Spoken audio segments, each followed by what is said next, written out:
back to this week's edition of Ask Ron.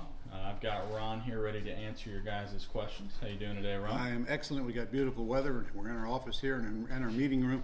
Luke, why don't you just pan around the meeting room here?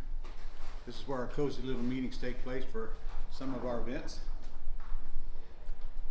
We can only hold about 40 some odd people in here, so it's going to be a small event, but we get kind of cozy, and don't worry, there's restaurants all around us. We'll start off with our first question here from Robert Straker in Oregon. Okay, Robert. He said, hey Ron, this morning I passed by a large grass field that had around 12 different houses that were sitting on railroad ties. A small sign said that the houses were for sale. If a person has to buy land, then purchase the house to put on that land with all the utility hookups, etc. Do you think that this is a wise investment? I don't know, because I haven't done the math. There's a lot of math that's got to be done on that one. I assume you're talking about moving these houses. They're already built.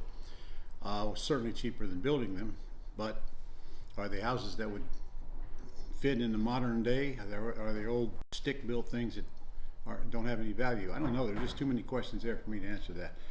You'd have to first find out what the land costs. Now, what will it cost to get it developed into, or develop it into lots, and then what would it cost to move an average house? And I can tell you, you're going to have quite a few repairs to do on the house after it's moved. At your stage of the game, it's probably not worth chasing. Perfect. All right. Next up, we got the infamous Tony and Angie Stewart. Hey guys. He said, Godfather, you do a great job with your entity structuring training. In addition, we have been trained to make sure that we have proper insurance on our properties. My question is there any additional insurance that we should consider, such as general liability, professional liability? Umbrella policy. Umbrella policy. Umbrella and insurance on each house, fire insurance on each house. Make sure you have liability as part of that fire insurance. That's all you need.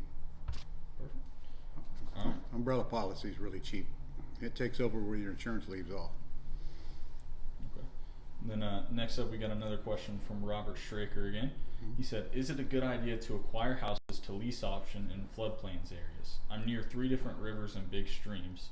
They flood every 12 to 20 years, and the houses get a little flooded on the main floors. Would not bother me a bit.